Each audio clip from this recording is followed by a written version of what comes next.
할렐루야! 오늘도 주님과 동행하는 평안한 하루 되시기를 축복합니다. 오늘 큐티 본문은 창세기 12장 10절에서 20절 말씀입니다. 오늘 말씀은 아브라함의 큰 실수라는 제목으로 아브라함이 애굽으로 내려가는 이야기입니다. 말씀 질문입니다.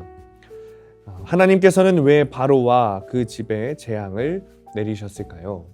17절을 보면 여호와께서 아브라함의 아내 사레의 일로 바로와 그 집에 큰 재앙을 내리신지라 했습니다.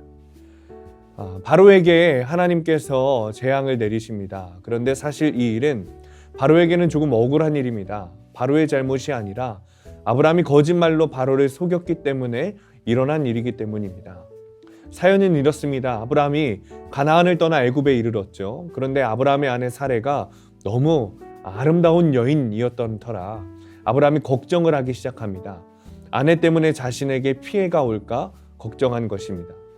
정말 애굽의 고관들이 사레를 보고 바로에게 바치겠다라고 하자 아브라함은 아내를 파는 파렴치한 모습을 보입니다.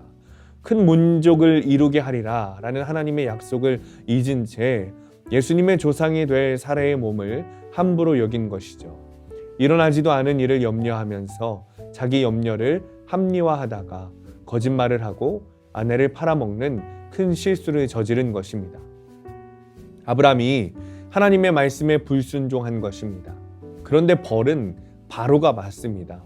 사레는 하나님께서 약속하신 여러 민족의 어머니가 될 여자였습니다. 그러니 하나님께서 사레를 지켜주신 것입니다. 큰 재앙을 받은 바로는 아브라함을 불러서 원망하고 20절에 보니까 그와 함께 그의 아내와 그의 모든 소유를 다시 다 보내줍니다. 결국 아브라함의 불순종은 자신의 아내인 사레를 수고하게 하고 애굽과 바로라는 이웃을 수고하게 합니다.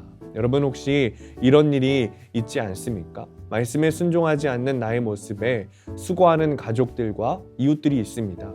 그들에게 미안해하며 하나님의 말씀을 순종함으로 돌아서야겠습니다. 적용 질문입니다. 말씀에 순종하지 않는 나 때문에 수고하고 있는 가족과 이웃은 누구입니까?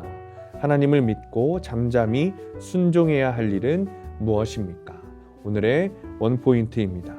주의 말씀에 순종하는 것이 모든 사람을 평안하게 합니다. 말씀의 장막은 사람을 골라서 덮지 않습니다. 말씀의 영향력은 그리스도인에게만 있는 것이 아닙니다. 모든 사람에게 적용되는 것이 말씀의 영향력입니다. 결국 주님의 말씀에 순종하는 것이 모든 사람을 평안하게 합니다. 그러니 먼저는 우리가 말씀을 묵상해야겠습니다. 나에게 오늘 주신 말씀을 알기 위해 먼저 묵상하는 여러분들 되시기를 바랍니다.